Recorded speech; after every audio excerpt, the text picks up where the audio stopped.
जंग खामोशी में तय होती हैं, बिना गोली चले, बिना जंग के ऐलान किए। और सियाचिन की जंग भी शुरू हुई थी एक ऐसे ही साइलेंट इन्वेजन से, पाकिस्तान की छुपी हुई चाल से। अप्रैल 1984 में पाकिस्तान ने अपनी एलीट ट्रूप्स को प्रिपेयर कर लिया था। उनका गोल सिंपल था, भारत से पहले ग्लेशियर पर पहुंचो और परमानेंट पोस्ट एस्टेब्लिश कर लो। उनके नजर झपकने से पहले, पलक झपकने से पहले ही इंडियन आर्मी इंपॉर्टेंट पासेस को ऑक्यूपाई कर लेना चाहती थी। नमस्कार दोस्तों, स्वागत है आपका हमारे यूट्यूब चैनल पर। तो दोस्तों, माउंटेन्स ईट अप आर्मीज, ये लाइन सिर्फ एक मेटाफोर नहीं बल्कि हर मिलिट्री स्ट्रेटेजीज के लिए एक ब्लड सोक्ड रियलिटी है।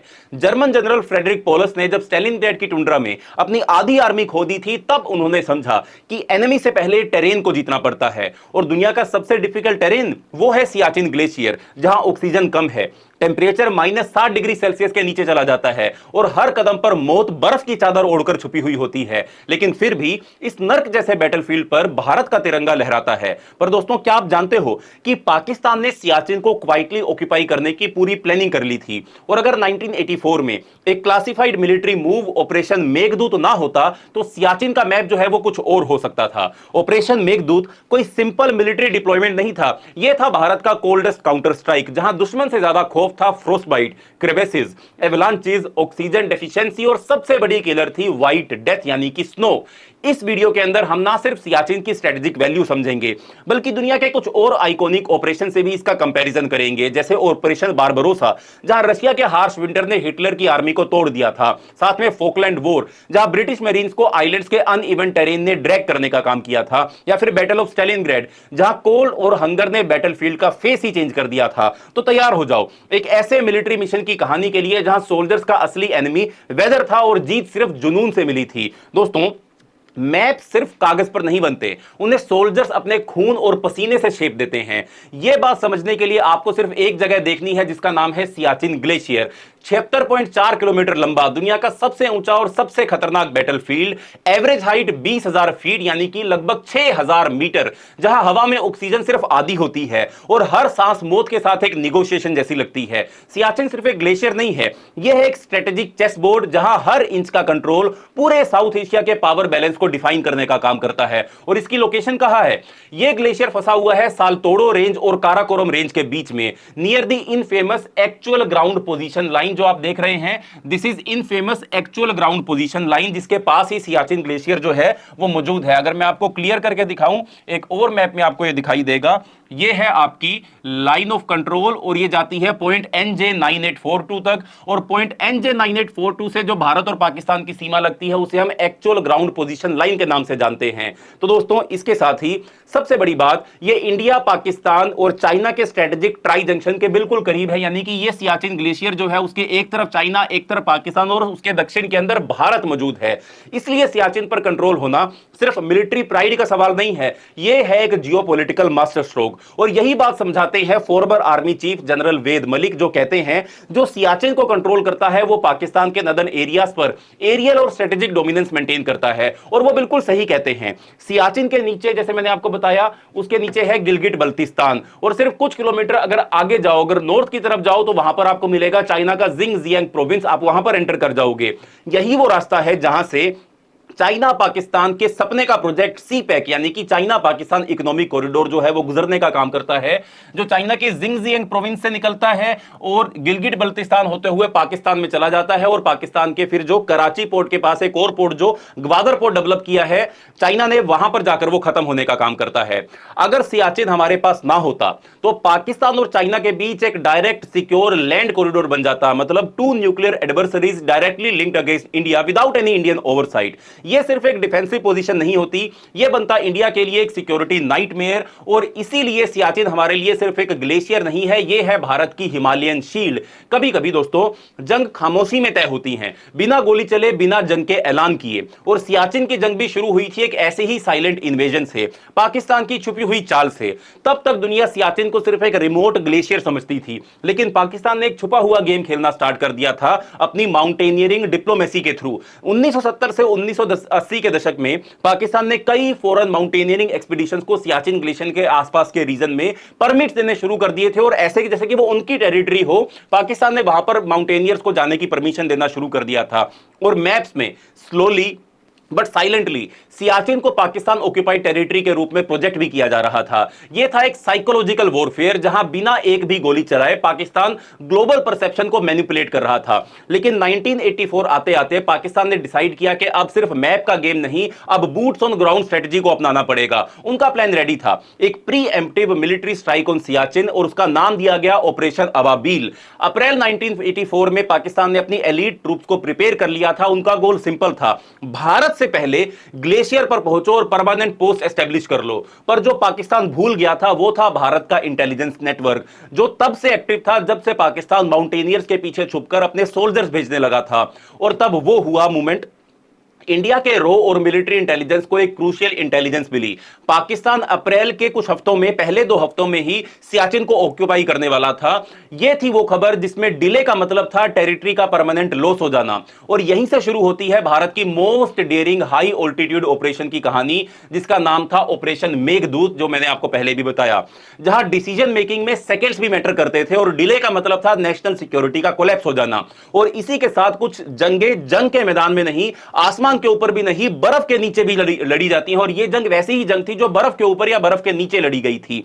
और 1984 में भारत ने जीती थी एक ऐसी ही जंग दुनिया के सबसे ऊंचे, सबसे ठंडे और सबसे डेडली बैटलफील्ड पर, और नाम था ऑपरेशन मेघदूत। तारीख थी 13 अप्रैल 1984 और कमांडर इन चीफ थे लेफ्टिनेंट जनरल ML छिब्बड़, जो नदन कमांड के इंचार्ज थे। और एग्जीक्यूशन की जिम्मेदारी ली थी 2 हिमालयन वॉरियर्स ने, कॉलोनल नरेंद्र कुमार और मेजर RS संधू, जिन दोनों की तस्वीर आप यहां पर देख भी सकते हो। ये कुमाऊं रेजिमेंट से थे।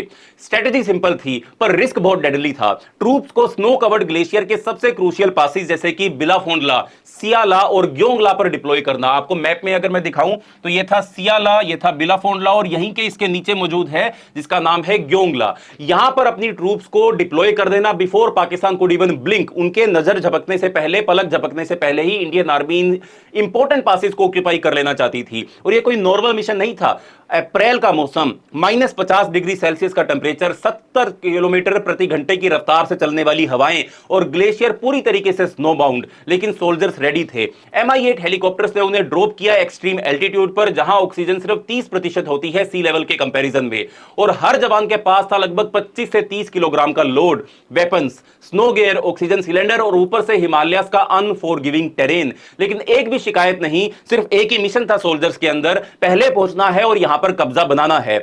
जब पाकिस्तान प्लानिंग मोड में था तब भारत ग्लेशियर पर फिजिकली प्रेजेंट था और परमानेंटली ऑक्यूपाई कर चुका था इन सभी क्रिटिकल पॉइंट्स को। और रिजल्ट, इंडिया ने सियाचिन का कंट्रोल ले लिया और आज तक दुनिया का हाईएस्ट एक्टिव बैटलफील्ड भारत के कब्जे में है। और दोस्तों, Siachen is not a wasteland, it is a symbol of Indian will power. ये कहा था जॉर्ज फर्नांडिस ने, जो भारत के फॉर्मर डिफेंस मिनिस्टर थे। मतलब ये सिर्फ ग्लेशियर नहीं, ये इंडियन रिजोल्व, प्लानिंग और सेक्रीफाइस का जिंदा सबूत है। और दोस्तों, जंग सिर्फ 2 चीजों से ही जीती जाती है, एक है स्ट्रेटजी और दूसरी है सर्वाइवल। और यह बात हम ऑपरेशन मेघदूत के बारे के वक्त परफेक्टली समझते भी हैं। ऑपरेशन मेघदूत एक ऐसा मिशन था जिसमें टेरेन और वेदर ने सबसे ज्यादा रोल प्ले किया था, जहां सर्वाइवल और स्ट्रेटजी का कॉम्बो इंडिया को जीत दिलाता है। इस केस में दुनिया के कुछ और मिलिट्री ऑपरेशंस भी हैं जिसमें एक्सट्रीम कंडीशंस और हार्श वेदर ने डिसीजन मेकिंग और आउटकम को इंफ्लुएंस करने का काम किया था। तो दोस्तों, अब कंपेयर करते हैं कैसे सियाचिन ग्लेशियर के मिशन ने दुनिया के कुछ हिस्टोरिक मिलिट्री ऑपरेशंस को चुनौती दी और उनसे कुछ बड़े डिफरेंसेस भी बनाए।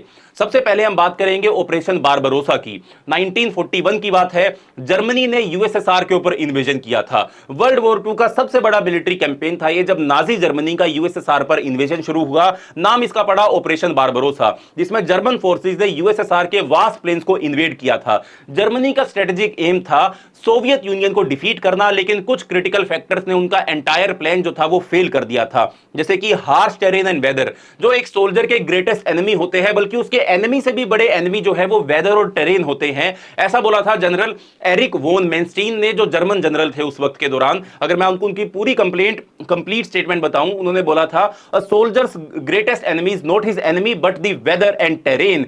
और यही यहां पर साबित हुआ। जर्मनी की आर्मी को रशियन विंटर का सामना करना पड़ा। टेंपरेचर -40 डिग्री सेल्सियस गिर गया। ये एक्सट्रीम कोल्ड सिर्फ जर्मन ट्रूप्स के लिए खतरनाक नहीं था, बल्कि उनका इक्विपमेंट जो थे वो भी फ्रीज होने लग गए थे।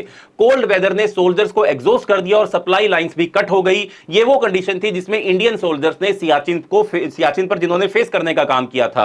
क्या सिमिलैरिटीज हैं इसकी सियाचिन के साथ ऑपरेशन बारबरोसा की? जैसे जर्मन फोर्सेस को कोल्ड और टेरेन का सामना करना पड़ा, वैसे ही सियाचिन में इंडियन आर्मी को ऑल्टीट्यूड और एक्सट्रीम कोल्ड का सामना करना पड़ा। Indian soldiers specially in those early days had to endure thinner air and unbearable cold altitude of 20,000 feet. पर इंडिया ने अपनी पोजीशन को प्रोएक्टिवली ऑक्यूपाई किया और दुश्मन को कोई स्पेस नहीं दिया, जबकि जर्मनी ने गलत एजम्पशन से अपना ऑपरेशन जो था वो प्लान किया था और जर्मनी इस ऑपरेशन के अंदर फेल हो गया था।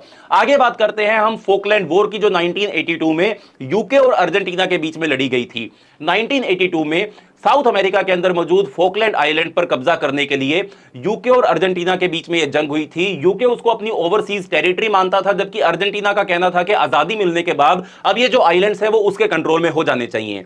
1982 में यूके और अर्जेंटीना के बीच फोकलैंड आइलैंड पर जो छिड़ी वॉर थी, जियोग्राफिकल आइसोलेशन और लिमिटेड रिसोर्सेज ने ब्रिटिश फोर्सेज को एम्फीबियस असोल्ट और एक्सट्रीम वेदर कंडीशंस का सामना करवाया था।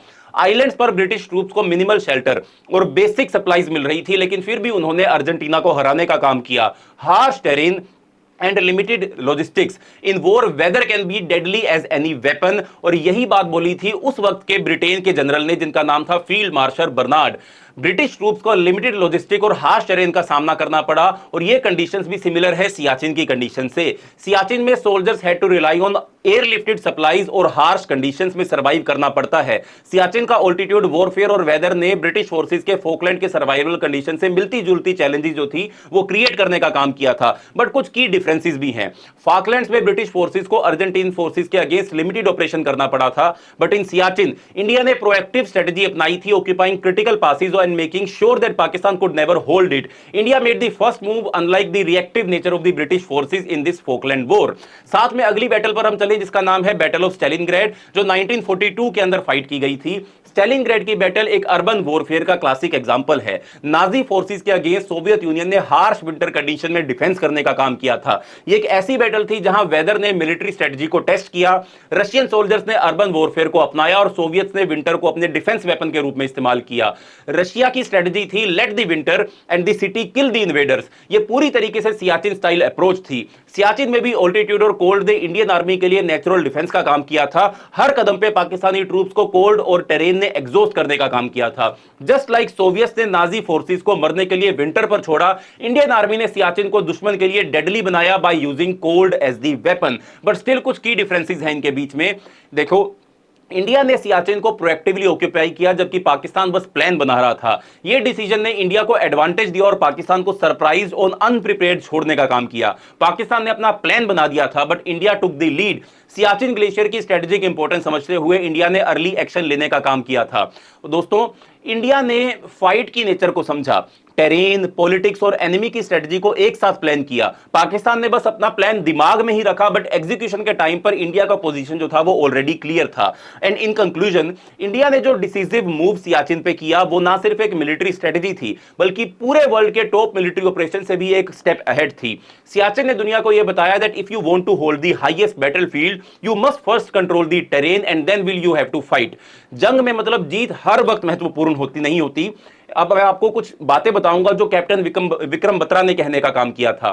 कैप्टन विक्रम बत्रा का नाम आप जानते होंगे। उन्होंने बोला था, जंग में जीत हर वक्त महत्वपूर्ण नहीं होती है, सबसे ज्यादा महत्वपूर्ण है अपनी जिंदगी की कदर करना, पर कभी कभी जिंदगी देना भी पड़ता है अपने देश के लिए। और कैप्टन विक्रम बत्रा ने ऐसा ही किया था, जो करगिल वॉर हीरो हैं। साथ में दोस्तों, सियाचिन ग्लेशियर ने हमेशा अपनी एक्सट्रीम कंडीशंस के लिए, जो हम उसको जानते हैं, ये जगह सब्र का सबसे बड़ा इम्तिहान लेती है। लेकिन यहां पर ह्यूमन कॉस्ट भी बहुत ज्यादा रहा है। 870 से ज्यादा इंडियन सोल्जर्स ने यहां अपनी जान दी है। उनमें से ज्यादातर ने फ्रोस्ट बाइट, एवलेंचेस और हेप यानी कि हाई ऑल्टीट्यूड पल्मोनरी एडिमा जैसी खतरनाक मेडिकल कंडीशंस की वजह से अपनी जान दी है। सियाचिन ग्लेशियर ने सिर्फ एक स्ट्रेटेजिक विक्ट्री नहीं दी, उसने ह्यूमन स्पिरिट को टेस्ट करने का एक अल्टीमेट चैलेंज भी दिया था।